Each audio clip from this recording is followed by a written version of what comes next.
नमस्कार दोस्तों। आप देख रहे हैं कंट्रोल लॉजिक हब, जहां पे आप ऑटोमेशन और इलेक्ट्रिकल को बहुत ही आसान भाषा में समझते हैं।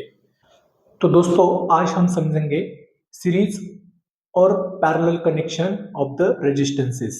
एक ऐसा कॉन्सेप्ट जो एक ऑटोमेशन इंजीनियर के लिए बहुत ही ज्यादा इंपॉर्टेंट है। तो सबसे पहले रेजिस्टेंस के डेफिनेशन को हम थोड़ा रिकॉल करते हैं। तो रेजिस्टेंस ये वो चीज होती है जो करंट को बहने से रोकती है। तो यदि हम फॉर्मूला देखेंगे तो हमें पता चलेगा कि यदि रेजिस्टेंस इंक्रीज होता है तो करंट हमेशा डिक्रीज होगा, या फिर रेजिस्टेंस डिक्रीज होता है तो करंट हमेशा इंक्रीज होगा। यही कॉन्सेप्ट हमें आगे सीरीज और पैरेलल कनेक्शन को समझने के लिए बहुत ही ज्यादा इंपॉर्टेंट साबित होगा। तो रेजिस्टेंसेस के अंदर सीरीज कनेक्शन क्या होता है? यदि कोई भी रेजिस्टेंस हम एक के पीछे एक यदि एक ही पाथ में जोड़ते हैं तो उसको हम बोलेंगे सीरीज कनेक्शन।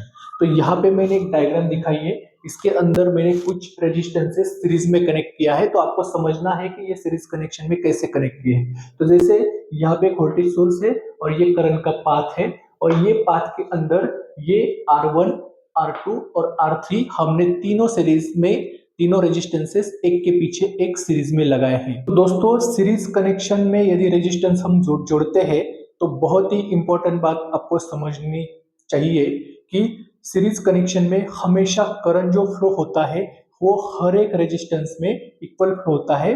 वेयर एज यदि वोल्टेज को हम कंसिडर करेंगे तो हर रेजिस्टेंस के अक्रॉस जो वोल्टेज डेवलप होता है वो अलग अलग होता है। तो दोस्तों, चलो इसी चीज को जरा प्रैक्टिकली समझते हैं। तो जैसे मैंने अभी यहाँ पे दिखाया है कि R1, R2 और R3, तो इन तीनों रेजिस्टेंस के अक्रॉस से यदि हम कंसिडर करते हैं कि आई करंट फ्लो हो रहा है, तो ये सभी के अंदर से आई करंट ही फ्लो होगा। इसके अंदर से भी आई और इसके अंदर से भी आई करंट ही फ्लो होगा। वेयरएज इनके अंदर जो वोल्टेज रहेगा वो सभी के अंदर डिफरेंट वोल्टेज रहेगा, जबकि सभी का वैल्यूज डिफरेंट डिफरेंट है। यहाँ पे भी R1 का वैल्यू 8 ओहम है, R2 का वैल्यू 10 ओहम है और R3 का वैल्यू 12 ओहम है। तो सभी के अक्रॉस जो वोल्टेज डेवलप होने वाला है वो अलग अलग होने वाला है। तो जैसे अभी हमने देखा कि जो रेजिस्टेंस रहता है सीरीज कनेक्शन के अंदर वो addition of the all resistances होता है। जहां यहाँ पे मैंने फॉर्मूला दिखा है, तो equivalent resistance in the series ये कैलकुलेट किया जाता है कि सभी रेजिस्टेंसेस जो कि सीरीज में कनेक्टेड है उनका सभी का एडिशन करेंगे तो हमें इक्विवेलेंट रेजिस्टेंस मिलेगा। तो सेम फॉर्मूला हम यहाँ पे अप्लाई करेंगे। हम ढूंढने की कोशिश करेंगे कि इक्विवेलेंट रेजिस्टेंस क्या है। तो ये RS यानी इक्विवेलेंट रेजिस्टेंस, और यहाँ पे जैसे कि तीन रेजिस्टेंसेस सीरीज में कनेक्टेड है तो मैंने यहाँ पे लिखा है R1 plus R2 plus R3, यानी कि 8 प्लस 10 प्लस 12 इज इक्वल टू 30। तो हमारा इक्विवेलेंट रेजिस्टेंस हो गया 30 ओहम। अभी इस फॉर्मूला से हम आई को निकालने की कोशिश करेंगे। आई यानी करंट, तो करंट क्या हुआ? Current is equal to V by r, यानी कि 12 वोल्ट, जो कि हमारा यहाँ पे 12 वोल्ट है। तो 12 वोल्ट डिवाइडेड बाय 30 ओहम, तो हमारा करंट मिल गया हमें 0.4 एम्पियर। तो अभी हम क्या करेंगे, हर एक रेजिस्टेंस के अक्रॉस कितना वोल्टेज डेवलप हो रहा है वो हम फॉर्मूला से निकालेंगे। तो मैंने यहाँ पे निकाला है VR1। तो VR1 यानी कि सभी रेजिस्टेंसेस के अक्रॉस 0.4 करंट फ्लो होने वाला है, तो R1 के अंदर भी पॉइंट फ्लो होगा, 0.4 ही होगा। तो 0.4 multiply by 8 is equal to 3.2। तो ये VR1 हो गया अपना 3.2। वैसे ही हमने कैलकुलेट किया 10 ओहम के अक्रॉस जो भी वोल्टेज डेवलप होगा ये होगा 4 वोल्ट। वैसे ही यदि हम थर्ड रेजिस्टेंस के अक्रॉस जो वोल्टेज निकालने की कोशिश करेंगे तो 0.4 multiply by 12 is equal to 4.8। तो R3 के अक्रॉस जो वोल्टेज होगा वो होगा 4.8। यदि हमने ये तीनों वोल्टेज की एडिशन करी तो हमें पता चलेगा कि इसके तीनों के अक्रॉस जो भी वोल्टेज रहेगा उसका एडिशन करने के बाद हमें जो वोल्टेज मिला, this is nothing but our source voltage. यानी सीरीज कनेक्शन में जो भी वोल्टेज डेवलप्ड होता है रेजिस्टेंस के अक्रॉस उन सब का एडिशन हमारा सोर्स वोल्ट इतना ही होगा। वेरेज करंट हमेशा जितना यहां से पास होगा तो पूरे सर्किट में वही करंट पास होने वाला है। तो दोस्तों, आगे चलेंगे parallel connections of the resistances. तो यदि कोई भी दो रेजिस्टेंसेस या फिर मल्टीपल रेजिस्टेंस पैरेलल में कनेक्ट हो जाते हैं या फिर करते हैं तो वो कैसे पहचानेंगे या फिर पैरेलल कनेक्शन कैसे किया जाता है वो हम देखेंगे। तो यहाँ पे मैंने एक नेटवर्क दिखाया है या फिर इलेक्ट्रिकल सर्किट दिखाया है। इसके अंदर मैंने यहाँ पे एक R1 R2, तो ये दो रेजिस्टेंसेस पैरेलल में जोड़े हैं। वही यहाँ पे एक R3 और R4, तो ये दो रेजिस्टेंसेस और दो रेजिस्टेंसेस यहाँ पे पैरेलल जुड़े हैं। तो यदि पैरेलल कनेक्शन हम करते हैं तो कोई भी दो रेजिस्टेंस के अक्रॉस, मतलब यदि सर्किट के अंदर ऐसा एक जंक्शन क्रिएट होता है, यानी कि यहाँ पे एक जंक्शन क्रिएट हो गया, एक वायर इधर जाएगी, एक वायर इधर जाएगी, तो ये दो रेजिस्टेंसेस हो गए पैरेलल। यानी कि कोई भी दो रेजिस्टेंस को जोड़ने के बाद यदि कोई जंक्शन क्रिएट होता है तो उस कनेक्शन को हम बोलेंगे पैरेलल कनेक्शन। तो ये R1 और R2 ये पैरेलल हो गए। वैसे ही यहाँ पे एक जंक्शन क्रिएट हो रहा है, यहाँ से एक ब्रांच इधर जा रही है, यहाँ से एक ब्रांच इधर जा रही है, तो ये R3 और R4 हो गए पैरेलल कनेक्टेड। तो आगे हम देखेंगे कि वोल्टेज और करंट के ऊपर यदि हम रेजिस्टेंसेस को पैरेलल जोड़ेंगे तो क्या इफेक्ट होता है, वो हम स्टेप बाय स्टेप देखेंगे। तो यहाँ पे मैंने दो पैरेलल नेटवर्क दिखाए हैं, और R1 is equal to 20, R2 is equal to 20, यानी कि दो रेजिस्टेंसेस इक्वल रेजिस्टेंसेस है। यहाँ पे R3 R4, जो कि R3 10 ओम का है और R4 20 ओम का है। तो हम अभी स्टेप बाय स्टेप ये जो करंट और वोल्टेज का कैलकुलेशन है वो कैसे होता है वो देखेंगे। तो सबसे पहले ये करंट से या फिर ये सर्किट से टोटल करंट कितना फ्लो होगा उसका हम कैलकुलेशन करेंगे। तो उसका कैलकुलेशन करने के लिए सबसे पहले हमें लगेगा कि ये जो रेजिस्टेंस दिखाए हुए हैं, ये दो पैरेलल और ये दो पैरेलल, फिर ये दो पैरेलल रेजिस्टेंसेस और ये दो पैरेलल रेजिस्टेंसेस, ये दोनों सीरीज में है, तो इसका टोटल हम इक्विवेलेंट रेजिस्टेंस निकालेंगे। तो इक्विवेलेंट रेजिस्टेंस निकालने के लिए हमने यहाँ पे फॉर्मूला लगा है Rp1 के लिए, तो 20 मल्टीप्लाई बाय 20, यानी कि R1 multiply by R2 divided by R1 plus R2। तो बाय कैलकुलेशन हमारा ये जो रेजिस्टेंस आया, इक्विवेलेंट रेजिस्टेंस, वो आया 10 ओम। वैसे ही हमने ये दो पैरेलल नेटवर्क का इक्विवेलेंट रेजिस्टेंस निकाला, तो उसका भी हमने फॉर्मूला लगाया। तो 10 multiply by 20 divided by 10 plus 20, यानी कि 30। तो बाय कैलकुलेशन हमारा सेकेंड आरपी आया 6.6 ओम।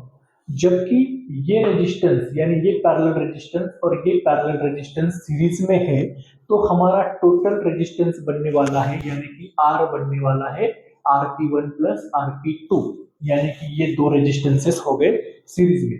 तो हमारा टोटल रेजिस्टेंस जो आएगा 10 प्लस 6.66 इज इक्वल टू 16.66 ओहम। तो इस फॉर्मूला से हमें टोटल करंट मिलेगा, जबकि हमें टोटल वोल्टेज पता है, टोटल रेजिस्टेंस पता है, उससे हमें टोटल करंट मिलेगा, यानी कि 12 डिवाइडेड बाय 16.66। तो हमारा आंसर आया 0.72 एम्पियर। तो यानी ये कंप्लीट सर्किट में से जो टोटल करंट फ्लो होने वाला है वो हुआ 7.2 एम्पियर। अभी स्टेप बाय स्टेप हम हर एक नेटवर्क के अंदर क्या वोल्टेज ड्रॉप होने वाला है और हर एक रेजिस्टेंस के अक्रॉस हर एक रेजिस्टेंस से कितना करंट फ्लो होने वाला है वो हम कैलकुलेट करेंगे। तो जैसे मैंने यहाँ पे लिखा है VP1, यानी ये जो नेटवर्क है पैरेलल नेटवर्क 1, इसके अक्रॉस वाला वोल्टेज हमें कैलकुलेट करना है। तो इसका वोल्टेज हमें कैलकुलेट करने के लिए हमारा ये जो इक्विवेलेंट रेजिस्टेंस है वो हमें पता है, दैट इज 10 ओहम। हमारा टोटल करंट पता है, दैट इज 0.72 एम्पियर। तो यदि V is equal to IR, यानी 0.72 multiply by 10 is equal to हुआ 7.2 वोल्ट। तो यानी ये जो नेटवर्क है इसके अक्रॉस जो वोल्टेज होगा वो होगा 7.2 वोल्ट। ये दोनों जो नेटवर्क है वो हमने सीरीज में लगाए, यानी कि एक नेटवर्क है और एक नेटवर्क है, दोनों नेटवर्क सीरीज में है। तो यदि दो रेजिस्टेंसेस सीरीज में आते हैं तो उसके अंदर वोल्टेज डिवाइड हो जाता है, जैसे कि हमने सीरीज कनेक्शन में सीखा। तो इसके अंदर और इसके अंदर जो भी वोल्टेज ड्रॉप होगा, इसके अंदर हुआ 7.2 एम्पियर सॉरी वोल्ट, तो इसके अंदर जो भी वोल्टेज ड्रॉप होगा वो हम कैलकुलेट करेंगे। तो Vp2 यानी voltage across this network is equal to 0.72, यानी कि अपना टोटल करंट, मल्टीप्लाई बाय 6.6, यानी कि इसका इक्विवेलेंट रेजिस्टेंस इन पैरेलल। इसका जो आंसर आया वो हुआ 4.8 वोल्ट। तो इसके अक्रॉस डेवलप हुआ 4.8 वोल्ट, इसके अक्रॉस डेवलप हुआ 7.2 वोल्ट। तो यदि हम 7.2 और 4.8 को हम ऐड करेंगे तो हमारा टोटल वोल्टेज मिल जाएगा हमें, दैट इज 12 वोल्ट। तो ये दोनों सीरीज में होने के कारण उसका जो वोल्टेज ड्रॉप होने वाला है इक्विवेलेंट रेजिस्टेंस में से, वो दोनों को मिला के हमें मिलेगा टोटल वोल्टेज। तो दोस्तों ये नेटवर्क में जो हमारे पास जो वोल्टेज मिला है इस नेटवर्क के अक्रॉस, तो ये मिला हमें 7.2 वोल्ट। तो ये नेटवर्क के अंदर या अक्रॉस हमें जो वोल्टेज मिला वो मिला 4.8 वोल्ट। 4.8 प्लस 7.2, तो ये टोटल हुआ आपका वोल्टेज सोर्स का वोल्टेज, दैट इज 12 वोल्ट। तो अभी हम हर एक रेजिस्टेंस के अक्रॉस क्या करंट होने वाला है वो कैलकुलेट करेंगे। तो हमारा पहला रेजिस्टेंस है R1, तो IR1 इज इक्वल टू, तो अपना 7.2 ये जो हुआ ये टोटल वोल्टेज हुआ जो कि इस ब्रांच के अक्रॉस डेवलप होने वाला है। तो 7.2 डिवाइडेड बाय 20 यानी कि इसका रेजिस्टेंस, तो इसका जो IR1 हमें मिला 0.36, यानी इस रेजिस्टेंस के अक्रॉस जो करंट फ्लो होने वाला है वो होगा 0.36 एम्पियर। वही सेम करंट इसके अक्रॉस भी वही सेम करंट ये रेजिस्टेंस से भी फ्लो होगा क्योंकि दोनों रेजिस्टेंस का वैल्यू इक्वल है, यानी 0.36 प्लस 0.36 करेंगे तो हमें मिलेगा टोटल करंट दैट इज 0.72, जो कि हमने यहाँ पे भी कैलकुलेट किया है। अब आगे चलते हैं सेकेंड नेटवर्क में। तो यहाँ पे करंट जो फ्लो होने वाला है वो हमें मिला 0.72। तो यहाँ पे जो टोटल वोल्टेज मिला है हमें 4.8 वोल्ट, और हर एक का रेजिस्टेंस हमारे पास अवेलेबल है, तो उससे हम कैलकुलेट करेंगे कि R3 और R4 के अंदर क्या करंट जाने वाला है। तो यहाँ पे हमने कैलकुलेट किया है IR3 यानी कि current flowing through the R3 resistance, तो 4.8 यानी कि वोल्टेज डिवाइडेड बाय 10 यानी कि इसका वैल्यू इज इक्वल टू 0.48। वही IR4 के अंदर से जो करंट जाने वाला है 4.8 यानी कि वोल्टेज डिवाइडेड बाय 20 यानी कि इसका वैल्यू इज इक्वल टू 0.24। तो इसका यदि हम एडिशन करेंगे तो वही करंट मिलेगा जो इस सर्किट से फ्लो होने वाला है, दैट इज 0.72। इस वीडियो के माध्यम से आपको वोल्टेज सीरीज और रेजिस्टेंसेस पैरेलल में कनेक्ट करने के बाद या फिर सीरीज में कनेक्ट करने के बाद वोल्टेज और करंट पे क्या इफेक्ट होता है, उसका कैलकुलेशन कैसे होता है, ये हमने समझाने की कोशिश की है। और आशा करता हूँ कि आपको ये बहुत ही अच्छी तरह से समझा होगा। यदि कोई भी डाउट इसके रिलेटेड आपको होगा तो आप जरूर कमेंट सेक्शन में हमें बताइए, हम उसके ऊपर जरूर वीडियो बना के या फिर वीडियो के माध्यम से हम उसके ऊपर जरूर आपका जो क्वेरी है उसको रिजॉल्व करने की हम कोशिश करेंगे। Hopefully you have like this video. Thank you very much. ऐसे ही नए नए और टेक्निकल वीडियो को देखने के लिए हमारे चैनल के साथ जुड़े रहिए। हमारे चैनल को यदि नए होंगे तो सब्सक्राइब करिए और ये वीडियो ज़्यादा से ज़्यादा लोगों तक शेयर करिए क्योंकि बहुत ही इम्पोर्टेंट वीडियो है। बहुत सारे लोगों के वोल्टेज करंट और रेजिस्टेंसेस के कॉन्सेप्ट अभी भी क्लियर नहीं है, तो होपफुली ये वीडियो उनके लिए बहुत ही इम्पोर्टेंट साबित होगा। Thank you for watching us. जय हिंद, जय भारत।